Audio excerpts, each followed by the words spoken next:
Good morning friends. आज है 20 फरवरी और हम लोग डिस्कस करने वाले कुछ न्यू वोकेबलरी जैसे कि हम डेली करते हैं। ठीक है, और कुछ करेंगे पीवाईक्यू। तो लेट्स स्टार्ट। देख लेते हैं सबसे पहले आज का एडिटोरियल क्या है। क्लोजर देन एवर, इसका मतलब क्या हुआ कि पहले से कहीं ज़्यादा, यानी पहले से कहीं नज़दीक। ऐसे लिख दीजिए, पहले से कहीं नज़दीक। नज़दीक समझते हैं ना, क्लोजर यानी कि पहले से संबंध क्या हो गए, स्मूथ हो गए, अच्छे हो गए। ठीक है ना। आगे देखिए, इंडिया एंड कतर हैव। अब देखिए यहाँ पे पहले चलो मैं पूरा पढ़ देता हूँ। India and Qatar have deepened their ties despite differences. अब देखिए इसका मतलब क्या हुआ। पहले तो ये लिखा हुआ इंडिया, एक सब्जेक्ट हो गया। ठीक है, एक लिखा हुआ कतर, सब्जेक्ट 2 हो गया। हमने कंजंक्शन से जोड़ दिया है, और ये दोनों कंजंक्शन जब जोड़ेंगे तो प्लूरल कहलाएंगे या प्लूरल हो जाएंगे, क्योंकि दो हो गए और प्लूरल है तो वो भी प्लूरल आएगी। डीपेंड मतलब किसी की गहराई में होना, गहरे संबंध होना। यहाँ पे गहरे से है, डीपेंड का मतलब गहरे। ठीक है, India and Qatar have deepened their tie. Tie का मतलब यहाँ पे संबंध से है। डेस्पाइट का मतलब के बावजूद। किसके बावजूद?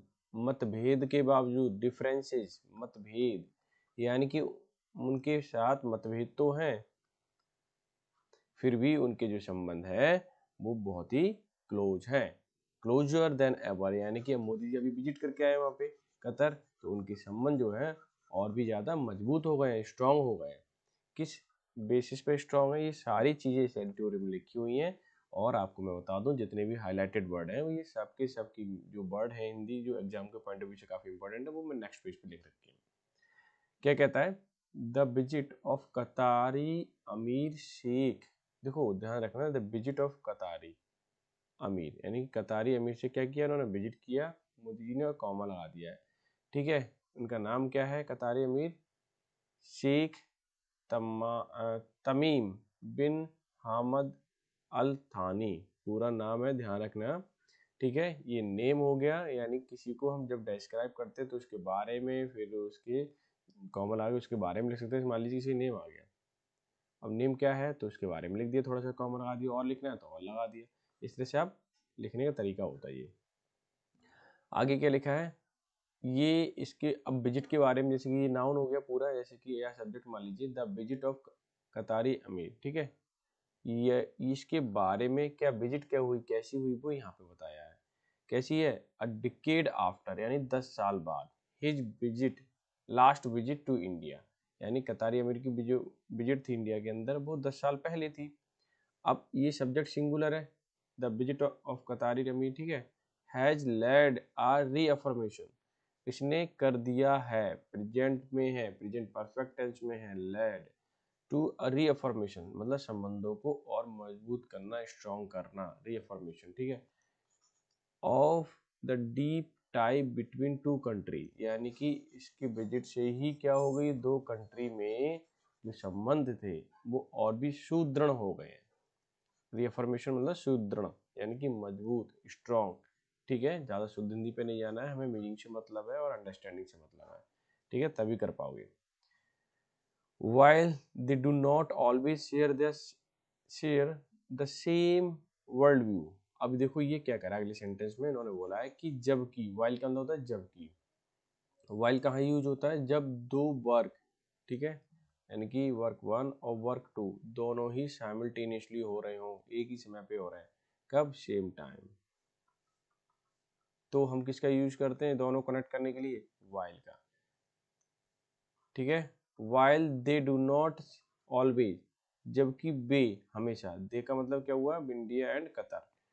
शेयर, शेयर नहीं करते, सेम मतलब एक जैसे, वर्ल्ड व्यू मतलब दुनिया को देखने का जो नजरिया है ना उनका थोड़ा सा डिफरेंट डिफरेंट है, फिर भी उनके संबंध क्या है? डीपेन है। आगे देखिए, बोथ कंट्रीज, दोनों ही कंट्री, ठीक है, रिकॉग्नाइज पहचानती हैं, ध्यान रखना, दोनों ही कंट्री पहचानती हैं। या आप ये भी बोल सकते हो दोनों ही कंट्री पहचानती हैं, ये ध्यान रखिए। ईच अदर्स इम्पोर्टेंस, कि दोनों अपने एक दूसरे के महत्व को जानते हैं, on the regional and global stage, चाहे फिर उनके क्षेत्रीय लेवल पे बात की जाए या ग्लोबल लेवल पे बात की जाए, दोनों ही, चाहे इंडिया हो या कतर हो, कतर इंडिया को, इंडिया कतर को, दोनों की इंपॉर्टेंस बखूबी समझते हैं ये लोग। ठीक है। फॉर कतर, अगर मैं कतर की बात करूँ, इंडिया इज ग्लोबली कनेक्टेड। अगर मैं कतर की बात करता हूँ, ठीक है, देखो फॉर कतर कॉमा लगा दिया, अब इसी के बारे में एक्सप्लेन करेंगे। ठीक है, फॉर कतर, अगर कतर का व्यू क्या है इंडिया के लिए, ये कहना चाह रहा है। देखो यहाँ पे लिखा था बोथ कंट्रीज रिकॉग्नाइज इंपॉर्टेंस, ये हो गया था, और यहाँ भी लिखा था कि एक दुनिया को देखने का जो नजरिया है वो अलग अलग है। वो कैसा है यहाँ देख लीजिए कतर के लिए। पहले कतर इंडिया के विषय में क्या सोचता है, India is a globally connected power. India क्या है, ग्लोबली कनेक्टेड, दुनिया से जुड़ी हुई एक पावर है, इस शक्ति है, ये शक्तिशाली देश है।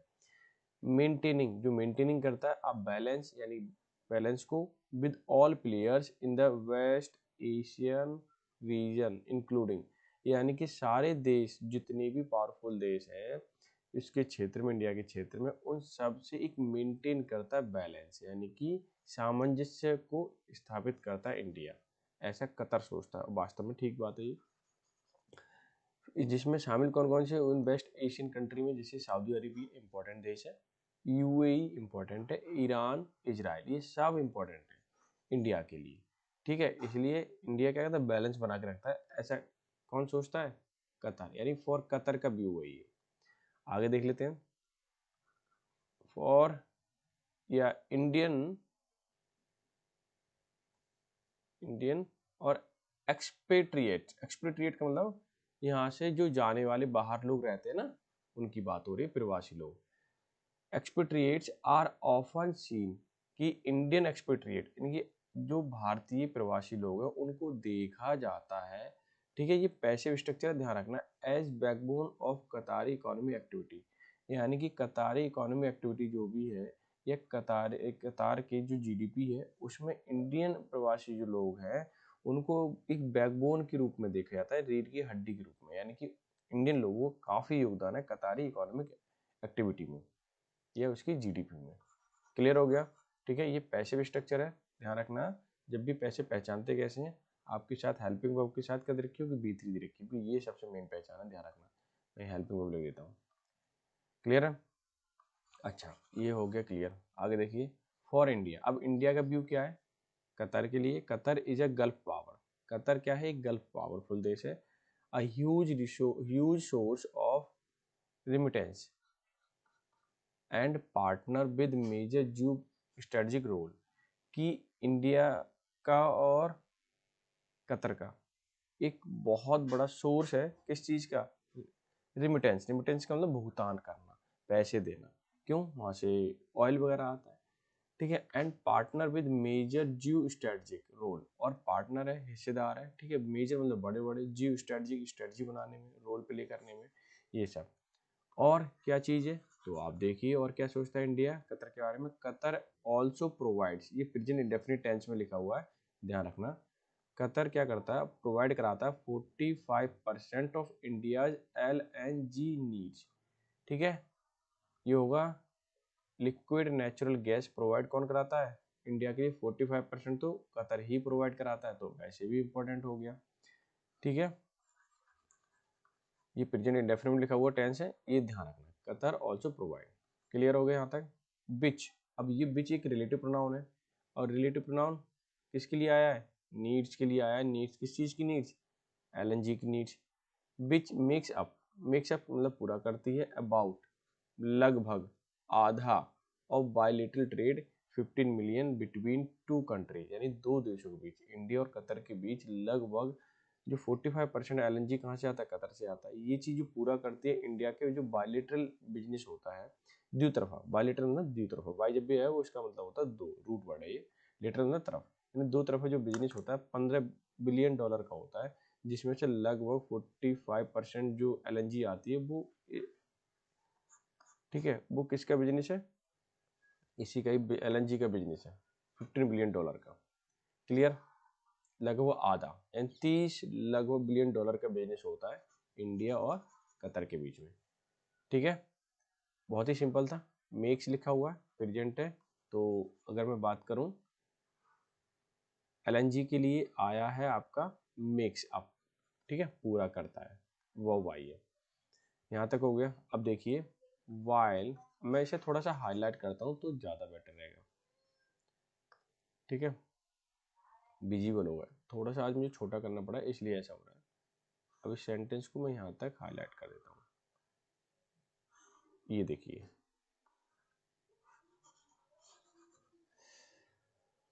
आई टेक अ पेन, क्या कहता है, while Qatar, Qatar is a home to US military base, यानी कि यूएस मिलिट्री बेस, या हम कह सकते हैं अमेरिका की जो मिलिट्री बेस है या अमेरिका की मिलिट्री है वो कतर उसके लिए होम है।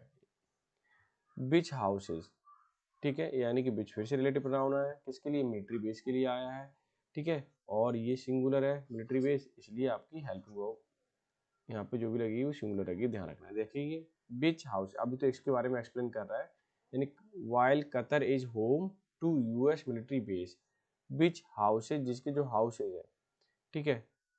द, थोड़ी सी प्रॉब्लम हो गई इसमें, मैं इसे पैक करता हूँ। The UK and military and air forces, यानी कि ये हाउसेस केवल ऐसा नहीं है कि अमेरिका के ही हों, इसके भी है, यूके के भी है, और ऑस्ट्रेलियन एयर फोर्सेज भी वहाँ पे उनके हाउसेस बने हुए, बेस बने हुए हैं। It has also hosted group, ये कुछ ग्रुप्स को होस्ट करता है, उसकी मेजबानी करता है, होस्ट करना मेजबानी करना, या की है दो, किसमें, प्रेजेंट परफेक्ट में हैज लगा हुआ है, इसलिए कह सकते हैं।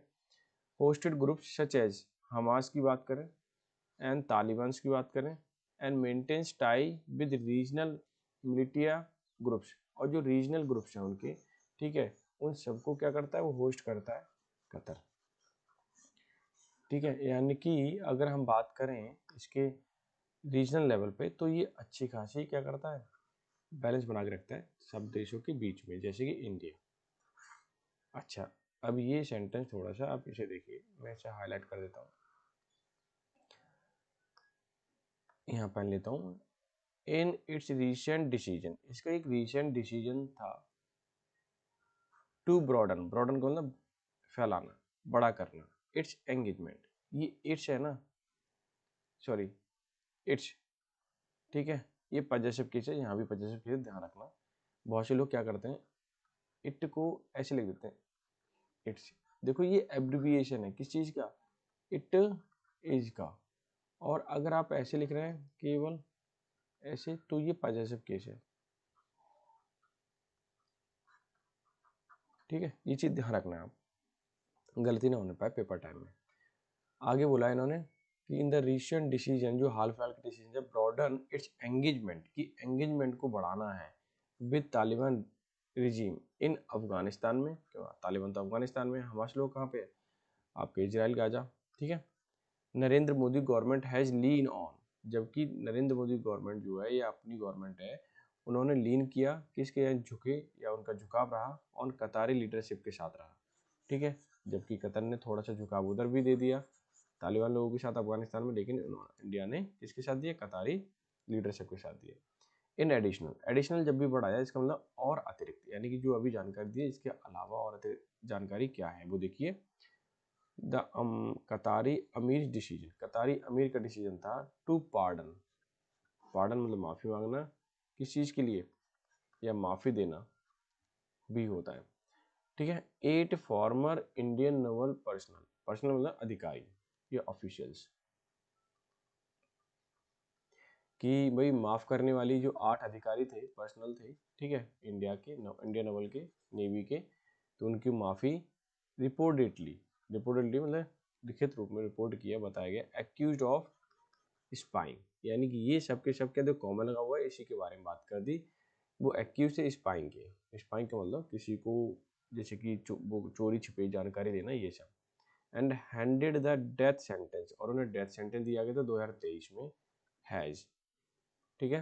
हेल्प फॉर्ज, फॉर्ज का मतलब बनाना, एक क्लोजर अंडरस्टैंडिंग। अब इससे क्या हुआ, कतारी ने ये डिसीजन ले लिया कि हम उन्हें माफ़ कर देंगे, माफ़ कर देंगे क्यों, और मैटर क्या था, स्पाइंग का मैटर था, ठीक है। और 2023 में डेथ सेंटेंस दिया गया, हैज़ हेल्प, और यही हेल्प करेगा, ये पार्डन दिया गया है ये हेल्प करेगा किसमें, फॉर्ज मतलब बनाने में, क्लोजर अंडरस्टैंडिंग, कतर और इंडिया की जो अंडरस्टैंडिंग है वो बढ़िया हो जाएगी। कैसे हो जाएगी, क्योंकि एक दूसरे की हेल्प कर रहे हैं वो, ठीक है। अब यहाँ से देखिए, इट इज़ फिटिंग, ये बिल्कुल ठीक है, अ लॉन्ग ओवरड्यू, बड़े लंबे समय के लिए। Therefore after the talks in Delhi, कि दिल्ली में बात करने के बाद India and Qatar decided, India और कतर ने डिसाइड किया, क्या डिसाइड किया ये देख लीजिए, अपग्रेड टाई स्ट्रेटेजिक पार्टनरशिप, कि दोनों के दोनों, चाहे इंडिया हो या कतर हो, वो अपग्रेड करेंगे अपने, ठीक है, किसको अपग्रेड करेंगे, अपने टाई को, अपने संबंध को, ठीक है, पार्टनरशिप में, स्ट्रेटेजिक पार्टनरशिप कह सकते हैं। Given that,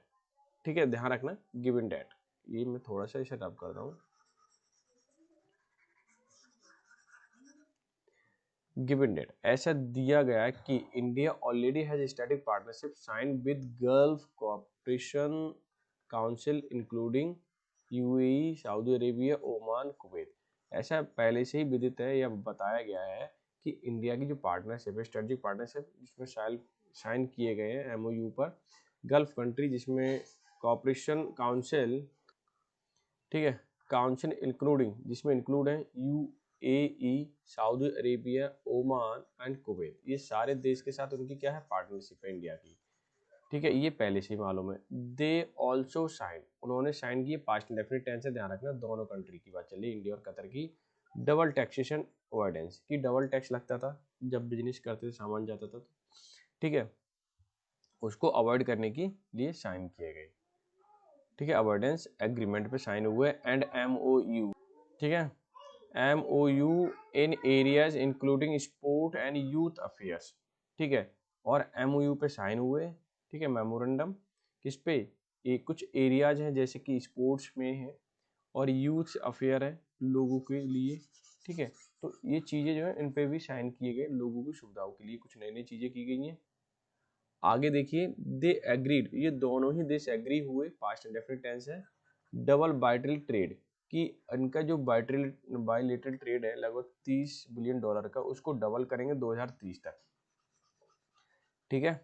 and Qatar is to invest $10 billion in India in infrastructure and manufacturing sector and others, कि जो कतर है लगभग $10 बिलियन इन्वेस्ट करेगा, ठीक है, इंडिया के अंदर बेसिक इंफ्रास्ट्रक्चर के लिए और मैन्युफैक्चरिंग के लिए, मैन्युफैक्चरिंग सेक्टर में एंड अदर एरिया में, कई सारे एरिया में ये पैसा खर्च करने वाला $10 बिलियन, बड़ी बात है। अब थोड़ा देख लेते हैं, वाइल द ज्वाइंट स्टेटमेंट, ये ज्वाइंट स्टेटमेंट आया, मतलब दोनों ने साथ स्टेटमेंट दिया, रीड आउट मतलब पढ़ा उसे, ठीक है, ज्वाइंट स्टेटमेंट में उन लोगों ने पढ़ा, ड्वेल्ट ऑन, कि एक ही बात पर वो डटे रहे, बायलेटरल बोनहोमी, कि दो तरफा बोनहोमी होगी, ये थोड़ा सा क्लोज रिलेशन होगा, भाईचारा होगा। The geopolitical undertone of their summit can not ignore, कि जिनकी जो जियो पॉलिटिक्स है, या हम कह सकते हैं क्षेत्रीय कह सकते हैं, भौगोलिक कह सकते हैं, वैसे जियो पॉलिटिकल मतलब भौगोलिक के तौर पे, under tune of their summit can not be ignore, कि वो उन्होंने इस चीज़ को बढ़ावा देने के लिए अपनी जियो पॉलिटिक्स को अंडर ट्यून करने की कोशिश की, थोड़ा सा दबाने की कोशिश की, इस चीज़ को इग्नोर नहीं किया जा सकता, can not be ignore passive structure है, ठीक है, कैन नॉट हेल्पिंग वर्ब के साथ बी आया हुआ और थर्ड फॉर्म है, ठीक है। आगे देखिए new sentence, Qatar emir visit, Qatar के जो अमीर हैं वो विजिट करते हैं, कब, comes amid turmoil in gulf region over, ठीक है, यानी कतर के जो अमीर हैं, ठीक है, वो विजिट करते हैं इंडिया, अमिडिस्ट मतलब बीच में, किसी की बीच में जब होता है उसके लिए बोलते हैं, बीच या बिटवीन बात एक ही है लगभग। टर्मोइल, टर्मोइल का मतलब होता है उथल पुथल होना, और अमिडिस्ट जो लगता है वो मोर देन टू लोगों के बीच में, जैसे कि दो लोगों के बीच में कोई ये चीज़ है तो हम बिटवीन लगाएंगे, उससे ज़्यादा है तो अमिडिस्ट लगा दिए, अमंग लगा दीजिए, बात एक ही है, ठीक है। Turmoil in the gulf region, जब उथल पुथल था, थोड़ा गर्मा गर्मी थी गल्फ रीजन में, over the Israel Gaza conflict के बीच में, क्योंकि इजराइल गाजा कन्फ्लिक्ट जब चल रहा था, ठीक है। And US president Donald Trump outrageous मतलब थोड़ा तीव्रता वाला प्लान बताते हैं टू क्लियर मिलियंस मिलियंस मतलब लाखों, ठीक है, फिलिस्तीनियंस को हटाने की बात करते हैं देयर होमलैंड से, in the name of religion peace, ताकि डोनाल्ड ट्रम्प कहते हैं कि शांति बनाई जा सके वहाँ पे। Every country in the gulf region, की प्रत्येक रीजन में, सॉरी प्रत्येक कंट्री है गल्फ रीजन में, हैज वॉइस, अपनी अपनी आवाज़ देता है, बताता है, its opposition to Trump announcement, ठीक है, कि ट्रम्प ने अनाउंसमेंट किया उसका थोड़ा सा विरोध है, अपनी अपनी बात कह रहे हैं, कि भाई लोगों को हटाना ठीक नहीं है। New Delhi relative silent, new Delhi क्या था, रिलेटिवली ये थोड़ा सा साइलेंट रहा। हैज बीन नोटेड, ये नोट किया गया या ध्यान दिया गया, ठीक है, ये पैसिव स्ट्रक्चर है, हैज बीन लिखा हुआ है, परेशान मत होना चाहिए, ठीक है। ये दिया गया कि रिलेटिवली औरों की अपेक्षा और देशी कंट्री अपेक्षा इंडिया थोड़ा सा शांत रहा। वाइल द ज्वाइंट स्टेटमेंट, जब ज्वाइंट स्टेटमेंट आया, सैड मतलब कहा गया उसमें बोथ साइड कन्वे, कन्वे का मतलब देना होता है, क्या होता है कन्वे का मतलब देना या भेजना, their respective positions on the Israel Hamas issue, कि उन्होंने कहा अपने अपने जो पोजीशंस है, ठीक है, अपने अपने तरीके से उन्होंने बताया जिस हिसाब से जो बोल सकता था, ठीक है, उन्होंने वैसी ही बात की। It did not detail those position, कि उनकी क्या क्या पोजीशन थी ये तो डिटेल चीज़ नहीं है, लेकिन उन्होंने अपने अपनी व्यू दे दी कि भाई लोगों को हटाना नहीं चाहिए जो भी है कहा, ठीक है, वो बात होता है, लेकिन वो पोजीशन क्लियर नहीं है क्या पोजीशन है। एज अरब, अरब की बात करें जैसे कि GCC, एक ग्रुप है GCC एंड OIC, ठीक है, मेंबर्स मीट दिस वीक, इसी सप्ताह मिलने वाले हैं टू डिस्कस करने के लिए चैलेंज, जो चैलेंज है फ्रॉम डेवलपमेंट इन गाजा, कि गाजा में जो चीज़ें बढ़ रही हैं अभी, ठीक है, उस डेवलपमेंट पे डिस्कशन करेंगे GCC एंड OIC मेंबर्स इसी सप्ताह। और कॉमा लगा हुआ तो इसी के बारे में बात की होगी। The Qatar sorry India Qatar talks may have delivered opportunity for both side to bridge the divide between them, कि उनके बीच में जो बिटवीन बिटवीन दो, मैंने अभी बताया इंडिया, जैसे कि दो लोगों के बीच में यहाँ पे इंडिया है और यहाँ पे कतर है, मैं साफ साफ लिखता हूँ कतर, ठीक है। अगर मैं इन दो के बीच में बात करूँगा तो क्या लगाऊंगा, बिटवीन लगाऊंगा, ठीक है। अगर ज़्यादा होता मान लीजिए और एक कंट्री और है कोई, तो मैं क्या लगाता, अमंग लगाता, ठीक है। तो इसकी बात हो गई। तो अब ये क्या कहना चाह रहे हैं कि इन दोनों की जो बातचीत हुई है, टॉक्स में है, ये कर सकती है क्या, डिलीवर्ड दे सकती है, ठीक है, क्योंकि है के साथ B3 आता है, अपॉर्चुनिटी मौका दोनों साइड्स में जो ब्रिज है यानी गैप है बिटवीन देम, यानी वो भरने का मौका है इनके पास। इवन एज दिल्ली एंड दोना, दोना कतर की कैपिटल है, कमिटेड टू मच स्ट्रॉन्गर, कि दोनों ही कमिटेड हैं, प्रतिबद्ध हैं कि अपने जो संबंध है उनको क्या करेंगे, मच स्ट्रॉन्ग करेंगे, फॉरवर्ड लुकिंग बायलेटरल पार्टनरशिप, ताकि उनकी फॉरवर्ड मतलब आगे बायलेटरल जो पार्टनरशिप है वो मजबूत बनाई जा सके। अच्छी बात है, ठीक है, अच्छा एडिटोरियल था, समझ में आ गया होगा, कोई बड़ी बात नहीं है। अब नेक्स्ट पे मूव कर लेते हैं, इसकी बुकैब क्या क्या जो एग्जाम के पॉइंट ऑफ व्यू से इंपॉर्टेंट है। रीअफर्मेशन पुनः पुष्टि करना, रीअश्योरेंस कह सकते हैं, कन्फर्मेशन कह सकते हैं। एक्सपेट्रिएट का मतलब प्रवासी होता है, इमिग्रेंट होता है या फॉरेनर्स कह सकते हो आप। रेमिटेंस का मतलब प्रेषण, पेमेंट्स ट्रांसफर करना। लीन का मतलब झुकाव होना किसी तरफ, टिल्टेड कह सकते हैं, इंक्लाइंड कह सकते हैं। फॉर्ज का मतलब गढ़ना, किसी चीज़ को क्रिएट करना या बनाने के सेंस में, बहुत इंपॉर्टेंट बुक है, ठीक है। आगे फिटिंग का मतलब उपयुक्त है, सूटेबल है, अप्रोप्रिएट है। डुअल ऑन का मतलब किसी चीज़ पर निवास करना, ठीक है, किसी चीज़ पे विचार करते रहना, बोलना, वो भी चीज़ डुअल ऑन कहलाती है। रिसर्च, और हाँ डुअल के साथ स्पेलिंग यही ध्यान रखना, सॉरी प्रिपोजिशन ऑन आती है, ठीक है।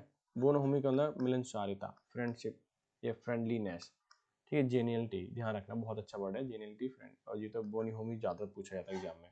टर्मोइल का मतलब उथल पुथल, तो डिसऑर्डर, कायास बोल सकते हैं, कायास, ठीक है। आउटरीजियस का मतलब अति क्रूर, शॉकिंग, स्कैंडलस, ये वर्ड है, तो मैं हाईलाइट करता हूँ कौन कौन से वर्ड इंपॉर्टेंट है। रिफॉर्मेशन आपको मिल सकता है, रीअश्योरेंस मिल सकता है, एक्सपायरी तो बहुत ही ज़्यादा मिलेगा, और इमिग्रेंट मिलेगा, रेमिटेंस मिल जाएगा, एंड आपको फॉर्ज कई बार देखने को मिला है, इसको क्रिएट बोल सकते हैं। बेफिटिंग तो बहुत नॉर्मल वर्ड है, अप्रोप्रिएट मिल जाता है। डुअलन तो बहुत फ्रेजल अच्छी वर्ड है, ठीक है, इसका मतलब रिसाइड्स होता है, ध्यान रखना, लिव्ड होता है। बोनोमी बहुत इंपॉर्टेंट वर्ड है, मिलियन सहायता। जेनिटी बहुत इंपॉर्टेंट है, टर्मोइल आपको मिल जाता है, ठीक है। कयास बहुत इंपॉर्टेंट है, आउटरीजियस तो इंपॉर्टेंट है, ये खूब, स्कैंडलस, ये जो मैंने वर्ड लगाए हैं वेरी वेरी इंपॉर्टेंट, ठीक है। आप ये ना समझें, सॉरी पेन लेना था, कलर चेंज हो गया, कलर ब्लैक लेता हूँ। ये वेरी वेरी इंपॉर्टेंट वर्ड है, ठीक है, बुकैब है। अब आप लिखना है तो लिख लो, PDF चाहिए तो टेलीग्राम चैनल से मिल जाएगी, जिसका लिंक मैं नीचे दे देता हूँ आप लोगों को, ठीक है। अब कुछ P/Q कर लेते हैं, सबके सब वन वर्ड है, ध्यान रखना।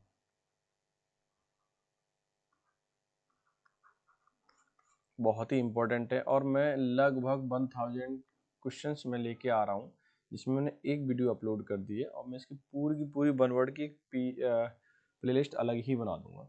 तो वहाँ जाके पढ़िए, आपको बहुत आसानी हो जाएगी। क्या है? सक्सेशन। सक्सेशन का मतलब एक के बाद एक, ठीक है। Rulers belonging to a one family, यानी एक राजा बना, ठीक है, उसका दूसरा बन गया, उसका बेटा, उसका तीसरा बेटा, ठीक है, मतलब इस तरह से बनते जाते हैं। इसको हम बोलते हैं सक्सेशन, एक के बाद एक। और 1 वर्ड में इसको चीज़ों क्या बोलेंगे? एक ही घर से राजा बना। डायनेस्टी, जिसको हम बोलते हैं कुल। क्या बोलते हैं? कुल। या फिर बोल सकते हैं राजवंश, ठीक है, बात एक ही है।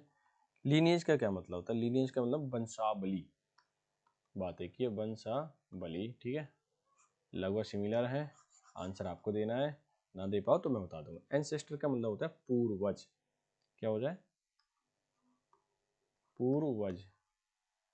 प्रोजनी बहुत ही इंपॉर्टेंट वर्ड है, ध्यान रखना, ज़्यादातर ये पूछा जाता है। और इसका मतलब होता है संतान, किसी भी व्यक्ति की, ठीक है, अपनी खुद की संतान। तो भाई एक के बाद एक राजा बनना है, तो इसको हम क्या बोलेंगे? उसको हम बोलेंगे take highlighter and colour red, sorry मैं हल्का सा ग्रीन कलर लेता हूँ। तो dynasty is going to be your answer, तो आप ध्यान रखना, ठीक है, ये अक्सर पूछा जाता है, तो डायनेस्टी आपका आंसर हो जाएगा। नेक्स्ट पे मूव करते हैं। A short poem speech address Spectator, Spectator देखने वाले लोग, after death conclusion of a dream. क्या मीनिंग होगा? देखिए कि एक शॉर्ट पोयम है, किसी को एड्रेस करने के लिए बोली गई है, ठीक है, उसे क्या बोलेंगे? प्रोलॉन्ग, डायलॉग, एपिलॉग, मोनोलॉग, ठीक है। चलो मैं एक्सप्लेन कर देता हूँ क्या क्या होंगे। देखिए पहले तो मीनिंग समझ लीजिए इसके क्या क्या है। प्रोलॉग का क्या मतलब होता है? प्रोलॉग का मतलब होता है किसी चीज़ को प्रस्तावित रूप से कहना शुरुआत में, ठीक है। मैं प्रस्तावना लिख दूँ तो ज़्यादा बेटर रहेगा, जैसे कॉन्स्टिट्यूशन की प्रस्तावना होती है उस हिसाब से, ठीक है। तो क्या क्या हो जाएगा? प्रीफेस बोल सकते हैं इसे, ठीक है, पहला वर्ड। दूसरा क्या हो जाएगा? इंट्रोडक्शन, वो प्रोलॉग हो गया, समझ में आ गया। अच्छा, डायलॉग का मतलब कन्वर्सेशन होता है, आपको पता ही है, बातचीत करने से, ठीक है। अच्छा, एपिलॉग, ये अच्छा वर्ड है। एपिलॉग का मतलब होता है किसी को लास्ट में दी जाने वाली स्पीच, ठीक है। क्या है? लास्ट में दी जाने वाली स्पीच, यानी अंतिम, अंतिम स्पीच बोल सकते हैं हम। और क्या बोल सकते हैं इसके लिए? कंक्लूजन बोल सकते हैं, लास्ट में दी जा रही तो कंक्लूजन ही होगा, ठीक है। और ये समझ में आ गए। अब आते हैं मोनोलॉग। मोनोलॉग का मतलब होता है कि खुद से बात करना। मोनो का मतलब एक होता है, क्या होता है? एक। लॉग का मतलब बातचीत होता है, तो ध्यान रखना। तो जो खुद से बातें करे तो वो क्या कहलाता है? मोनोलॉग कहलाता है, यानी कि शॉलिलो बोल सकते हैं, शॉलिलो क्वाय। और एड्रेस भी बोल सकते हैं।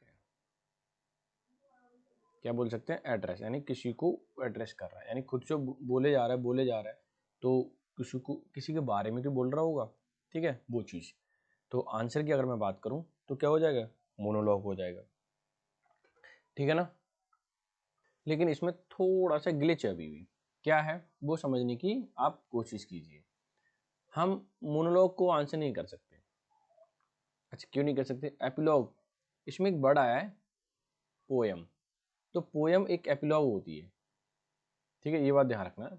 यानी कि पोयम में ही एपिलॉग किया जाता है, इसलिए जो करेक्ट आंसर जो होगा ना वो थर्ड पार्ट होगा या एपिलॉग होगा, ठीक है। मैं इसका कलर चेंज कर देता हूँ तो और ज़्यादा बेटर रहेगा। समझ में आया? कंक्लूजन, या फिर हम इसे बोल सकते हैं, दूसरी बात, आ एड्रेस्ड पोयम, ठीक है, पोयम, पोयम, ठीक है, क्लियर हो गया। अच्छा, अब मूव करते हैं नेक्स्ट पे। To cut something to pieces, किसी भी चीज़ से एक चीज़ है उसको दो भागों में काट दो, एक इधर एक इधर, ठीक है, उसको क्या बोलेंगे? एक तो सीवियर का मतलब होता है तीव्र, ठीक है, प्रचंड, ठीक है। सेवर का मतलब काटना, ठीक है। इससे पहले रब करता हूँ, तो इसको, इसकी पहले वर्ड बता देता हूँ, एक आध क्या हो सकते हैं। सीवियर तीव्र यानी गंभीर के सेंस में भी होता है, तो सीरियस तो लिखना ही पड़ेगा, गंभीर के सेंस में होता है यानी सीरियस होगा तभी तो तीव्र होगा। और हार्श बोल सकते हैं, हार्श और इंटेंस। अच्छा, शेवर का क्या मतलब होता है, मैंने अभी बताया, काटना, काट देना या काटना, बात एक ही है। ठीक है, तो क्या हो जाएगा, कट हो जाएगा, तो आंसर तो ये पता चल गया, या डिवाइड बोल सकते हो आप। नेक्स्ट है सीवर। सीवर तो आप जानते ही हैं, नाला वगैरह होता है उसको बोलते हैं, गंदी टैंक को। ठीक है, नाला है या ड्रेन बोल दो, ठीक है, नाली। और चैनल भी बोल सकते हैं, क्योंकि दो पार्ट में डिवाइडेड होता है ना, वैसे करके ऐसे करके जाता है, एक ये तो यहाँ से फ्लो करता है। अच्छा, शो का मतलब होता है बोना किसी भी बीज को, ठीक है, यानी कि सीड या सीड लिख दीजिए या प्लांट लिख दीजिए, सब इसी के वर्ड हो जाएंगे। ठीक है, तो आंसर की अगर मैं बात करता हूँ, आंसर काटने का तो सेवर हो जाएगा। ठीक है, इसमें तो कोई दिक्कत नहीं थी। अच्छा, नेक्स्ट में मूव करते हैं। फिएट मेटल पोर्सेलेन प्लेट, पोर्सेलेन मतलब मिट्टी की कोई चीनी मिट्टी ऐसा कुछ होता है, fixed on a wall, wall पे फिक्स कर दिया गया, ऑर्नामेंट और मेमोरियल। इसको हम क्या बोलेंगे, देखो ध्यान रखना, टेबलॉइड, ये एक न्यूज़पेपर होता है। क्या होता है, न्यूज़ पेपर यानी अखबार जिसको बोलेंगे। ठीक है, पोस्टर तो आप जानते ही हो, दीवार पे लगाने वाला, प्ले कार्ड जिसको बोलते हैं। और क्या बोल सकते हैं, नोटिस बोल सकते हैं, क्योंकि नोटिस कर रहे हैं। अच्छा, बोर्ड तो जानते ही आप, पैनल होता है, पैनल। ठीक है, और स्लेट बोल सकते हो, हाँ। प्लाक, प्लाक का मतलब होता है किसी भी चीज़ की पट्टी। ठीक है, जिसको टैबलेट भी कहते हैं, टैबलेट। ठीक है, और क्या बोल सकते हैं, पैनल भी बोल सकते हैं, बिल्कुल बोल सकते हैं इसे, है ना, पैनल। लेकिन इसमें एल होगा और इसमें ये पीनल कोड वाला सेंस वाला है। ठीक है, ध्यान रखना। अच्छा, अगर मैं आंसर की बात करूं तो आंसर होगा आपका